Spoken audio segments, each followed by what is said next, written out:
వైద్యానికి కావాల్సినటువంటి అన్ని సదుపాయాలు.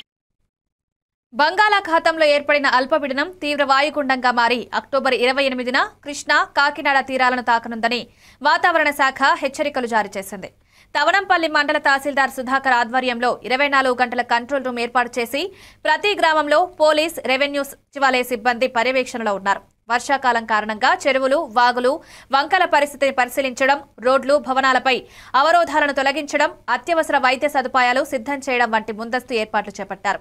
అధికారులు ప్రజలను నీటి ముంపు ప్రాంతాలకు వెళ్లకుండా సాయంత్రం 6 నుండి ఉదయం 6 వరకు బయటకు వెళ్లకూడదని, పిల్లలను నదులు, వాగుల దగ్గరకు తీసుకురాకూడదని హెచ్చరిస్తున్నారు.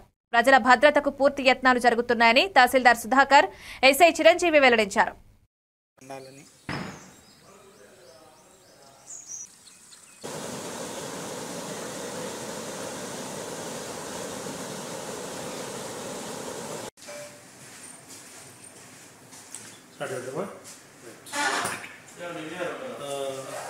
తవనంపల్లి మండల ప్రజలందరికీ నమస్కారం.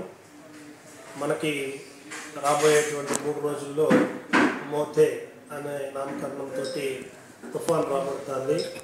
ఈ తుఫాన్ యొక్క ఎఫెక్ట్ వల్ల రాబోయేటటువంటి 3 రోజుల్లో మనకి భారీ నుంచి అతి భారీ స్థాయిలో వర్షాలు కురిసేటటువంటి అవకాశం ఉంది. కాబట్టి ముందు జాగ్రత్త చర్యలు ఏవేవైతే తీసుకోవాలో ఇదివరకు ఏం తీసుకున్నామో వివరించడానికి ప్రెస్ కాన్ఫరెన్స్ పెట్టుకున్నాము.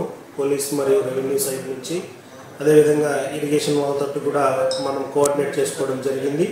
నిన్న మొన్నటి వరకు ఇరిగేషన్, పోలీస్, రెవెన్యూ ముగ్గురు కలిసి మండలంలో ఉండేటువంటి 57 చెరువులన్నింటినీ కూడా పరిశీలించడం జరిగింది.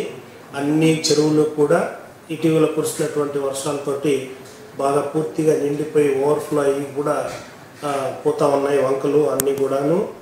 సో ఇదివరకే మన మండలంలో కురిసినటువంటి వర్షాల కారణం చేత మనకు అన్ని వంకలు కూడా వాగులు వంకలు అన్నీ కూడా వాటర్ ఫ్లో ఉంది.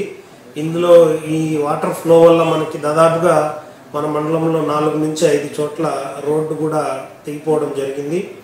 ఆ రోడ్లో ఉండేటువంటి ట్రాఫిక్ని కూడా ఇదివరకే మనం బ్లాక్ చేయడం జరిగింది.